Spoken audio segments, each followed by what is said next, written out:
I'll try to keep us on time here, and very pertinent talk right after Dr. Metzger's case. So I think a lot of what we're going to speak about, it kind of speaks to that case in particular. So my disclosures here. So I just want to highlight something. I love DCBs. Everybody's heard me speak about DCBs. I think that it's an incredibly important ambition to try to scaffold as minimal as possible for the average lesion. And I think in particular when you're thinking about task A and B lesions, shorter segment lesions, non-occlusive disease, in-stent restenosis. We talked a little bit about covered stents, but most of us have moved to some sort of laser or plaque modification, neointimal hyperplasia treatment, and DCB versus another layer of stent. And then there's always those traditional no stent zones. So if you're doing a popliteal artery, you really want to avoid scaffolding if possible. If you are in the business of doing common femoral intervention, in particular, maybe after a failed surgical treatment, that's another area we really try to not scaffold. And so I think it's important to be mindful of the role of DCBs. Nonetheless, that's not all our cases. And again, we saw that really nicely exemplified by Dr. Metzger's case earlier. And I think that we have reasons why we need scaffolds. Again, in the example that was done earlier, there was a reentry point that probably was not going to stay open without scaffolding. And so that's an area where we thought really that reentry point from a subintimal crossing is going to need some sort of stenting. When we saw data from DCB trials, and Prakash, that PK just walked out, but he did the predictors of DCB failure, it's when you have that residual lesion greater than 30%. That's the primary predictor of a DCB not working. And no matter what you do, sometimes it's really hard to accomplish that without dissecting the vessel and then requiring a scaffold just to keep it open. And again, last one obviously is dissection. And we see these not too infrequently. We let a lot of these heal. We think paclitaxel can be healing for average dissections, but flow limiting complex spiral dissections need scaffolding. So this is kind of a figure I put together that has really the idea of where we might favor DCBs versus DES. So again, if you look, and I'll show you some data for less than 100 millimeters, if it's not occlusive, low calcium, that's run-of-the-mill, everyday DCB, half-hour procedure. But if you're looking at these long segmental occlusions, prior stents, moderate severe calcification, flow-limiting dissection, this is where you might have a more higher threshold for DCB alone and be moving towards DES in particular. And if you look at bailout stent rates across DCB trials, they're not insignificant. I think I was always amazed, in a really well-performed IDE study in the US, you probably get a stent rate about 5 to 10%. But if you go into trials like Sirona, which was an investigator-initiated study in Germany, that stent rate was around 20%.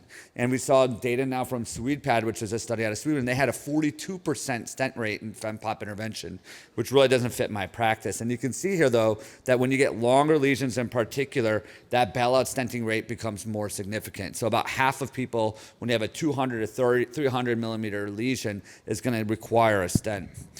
And if you look at data from the COMPARE trial, just to remind you, COMPARE was an analysis out of Germany that looked at a high and low dose paclitaxel drug-coated balloons, and they evaluated everybody who came back with a target lesion failure. And what they found among those, that half the people who came back with a target lesion failure required stenting at that point. And you can see that the largest group to get bailout or provisional stenting there was 20 to 30 centimeter long lesion length. So again, these are the lesions that maybe up front would have prevented that TLR and maybe the costs and complexities of another intervention.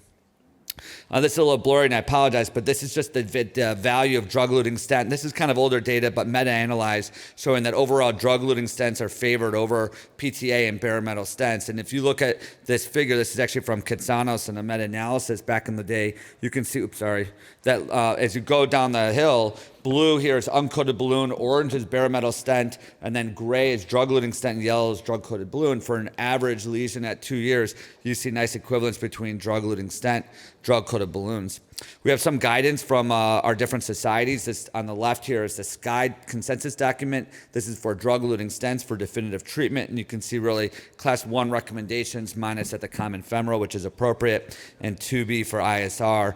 And on the right here, you can see a lot of people have moved to drug therapy. This is VQI data. So we've really changed our algorithm. We're using more drug-coated devices. When stents are needed, we're using more drug-eluting stents. So I just want to show a little bit of data for my last 3 minutes. This is the Imperial trial. So this was a Boston Scientific-led trial that compared the Eluvia drug-eluting stent.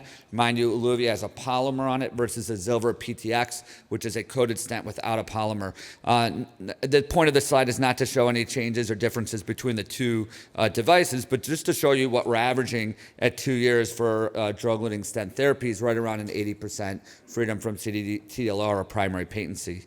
And you can see across the board, if you compare that to DCBs, on average, not only looking at long lesions, you can see how favorable DES is. These green dots, though, represent the lesion lengths in those average studies. And you can see on average, the minus impact SFA, the lesion lengths in the DES studies were long and still able to competitively keep that primary patency rate above 80%. This is data on reinterventions in the Imperial trial, and I just make a comment here, again, not comparing devices, but just the ability to limit the amount of reinterventions. Again, the goal here is to keep these patients functional and out of the hospital, and I think we all agree that the more interventions we do, the more debates we need about PTAB versus PTFE grafts for claudicants. So the goal here is to get a really good primary approach to keep people from coming back for these reinterventions and high-risk surgeries. I thought the Imperial trial, though, was most impressive for their ability to enroll a long lesion subcohort. So I wanted to spend a moment on that. This is a pre-specified cohort from the Imperial study, only looking at patients who had a lesion length between 140 and 190 millimeters. There are 50 patients in this study. A third of them had CTOs, and about 68% had moderate to severe calcification. And you can look through 1 year here. There was 87% primary patency at 1 year in a long lesion subcohort with CTOs and calcification. And if you look at that through 2 years now, it's really preserved patency as well as a reasonable rate of CDTLR. So this was really great data for me to say if I have a long lesion that really I feel like is going to require stenting, a drug-eluting stent makes sense, and these patency rates support it. I want to make a comment. Here's a 5-year outcome from this long lesion subcohort, and you can see again about 42.9% CDTLR. So we all end up at some point driving back into the cath or IR suite or OR, but again, amputation rates were low and mortality was reasonable. And again, these are the survival curves. Just a few more comments here. If you look at the SPORTS trial, if you're not familiar, SPORTS was an investigator-initiated study outside the U.S. that compared bare nitinol stents here in orange, drug-coated balloons in purple, and drug-eluting stents in blue. And you can see that both CDTLR and patency rates favored a Eluvia drug-eluting stent compared to a DCB strategy or a bare nitinol stent strategy. And again, these are the complicated survival curves on the left, but you can see in blue here is or green is Eluvia stent is the curve, blue is the box, showing again that dominated outcomes compared to two control arms, stenting with a non-coated stent and then also DCB. Finally, Capricorn, I think, was one of the first studies to try to mimic what our conversation, the debate is. They did a propensity-based analysis of Eluvia versus Impact DCB, looked at outcomes for these two groups, and they found that 1-year restenosis rates were lower with DES versus DCB, both in the unmatched on the left here and the matched analysis.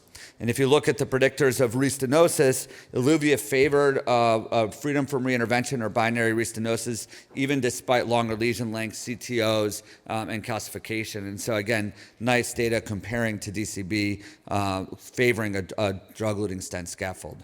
So I'll give Fabrizio a few minutes to get his thoughts together here before he has to come up and tell me I'm wrong, but I appreciate the opportunity to speak today. Thank you, everyone.